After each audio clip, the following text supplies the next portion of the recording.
I'll let you cook. And let's go back a little bit. You said that he does beginning, middle, and end. In Pulp Fiction, he did none of that. Last time I checked, John Travolta died in the middle scene. Yeah. But then at the end, he walks away with Samuel L. Jackson. Yes. Exactly. Yes. It was at the end. Yeah. When he because you've seen the movie. Of course. At the end, I did my when I'm glad you did. When that man was going to rob that diner, and he said absolutely not, and he grabbed his gun and pulled him close and told him the story and told him that he's working real hard to be a changed man after the bullets was zipping through his head, he gave him his wallet with a whole bunch of money in it. They walked off, and then him and John Travolta walked back. Matter of fact, John Travolta pulled the gun on him and said, "What's going on? What's happening?" And he let him know what was going on. At the end of the day, he died in the bathroom.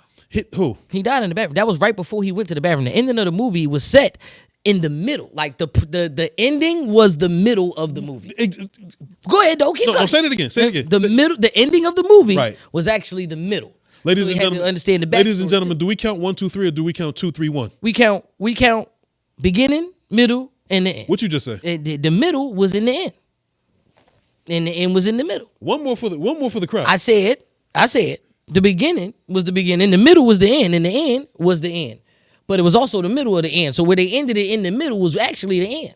You know what, man? Listen, if Gumbo had a name, it'd be Shows Gumbo. Listen, man. Matter of fact, before we go knee deep into the shit, I'm going to talk about the sequels. Let's do it. Sequels. Let's talk sequels then. We talked about Batman 1, 2, and 3. Yes, we did. We talked about how it changed the game so much so that everybody's using that same plot to put their own spin on the situation. Christopher Nolan had his own stories. You didn't think that Alfred was who he was. You didn't think that he was just Mr. Pennyworth. You didn't think that he trained Batman. You didn't even think the League of you didn't even read it anywhere where the League of Shadows trained Batman. That wasn't even in the comic books. Matter of fact, why would he even? It probably is now. Why would he even go to the League of Shadows? And he was the enemy of Ra's al Ghul. How does that even make sense? I mean, it made sense in Christopher Nolan's world. Exactly. And you know what happened? It's not canon in any of the comics. There you go. So he because implemented his own story. And when he implemented his own story, he went from million to billions to 1.1 billion. That's the sequel. That first one was good. The second one was better. The last one was even greater. So yes, the first one, the second one, and the third one, they all trumped everything. And the fact of the matter is it's at 1.1 billion. That is not a number that you can sneeze at. And I got the flu. Listen, go ahead. Look, I'm going to put it to you like this. Please put it when to me. When you talk about sequels, put it to me something. Right, the only sequel that he has, that Christopher Nolan would have, is the Dark Knight Trilogy. It is to not be argued when it comes to the best Batman saga. That one, you know what I'm saying? I could definitely agree with it being one of the best trilogies. Agrees, ladies and gentlemen. You know what I'm saying? I agree with you on that. But I just want to let you know. Kill Bill. Volume 1, you know what? And Kill Bill Volume 2. You son of a bitch. When we talk, we was just talking about action, right? We did. We were talking about action. Yeah. This ain't nothing more action than that. Move your big toe. Yeah. You understand what I'm saying? Wait, there was a scene where Uma Thurman whoops Vivica Fox's ass.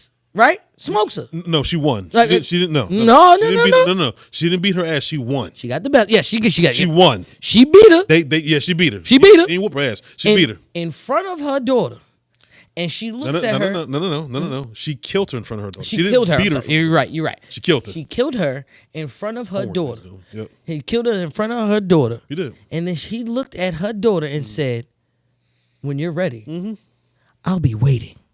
So when I tell you, this is one of the things where we don't even have to know there's a sequel. It better be. It goddamn better be a sequel to Kill Bill 3. End it off with the third one on that third trilogy. Now, I'm going to say this too.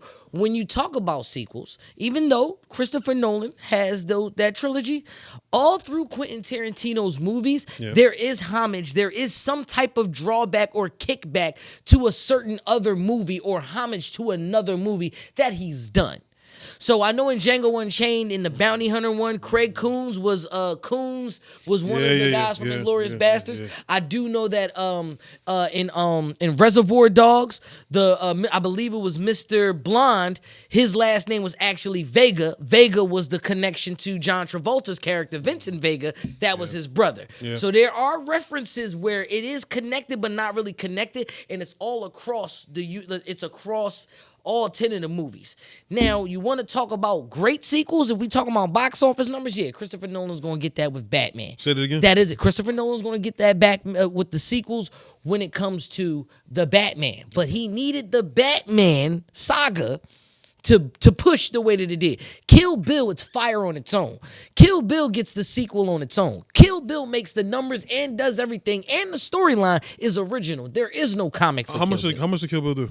They did altogether for both 1 and 2. You're looking at $160 million in the box office. One movie, Inception, was $828 million. I understand that. That was one movie. But I understand. No that. sequel. One movie. We're talking sequels, and we did the 1 through 3 with Batman. Right. But you're talking about Kill Bill 1 and Kill Bill 2. And out of all of the movies, that wasn't even his highest grossing movie. Pulp Fiction was. Still to this day.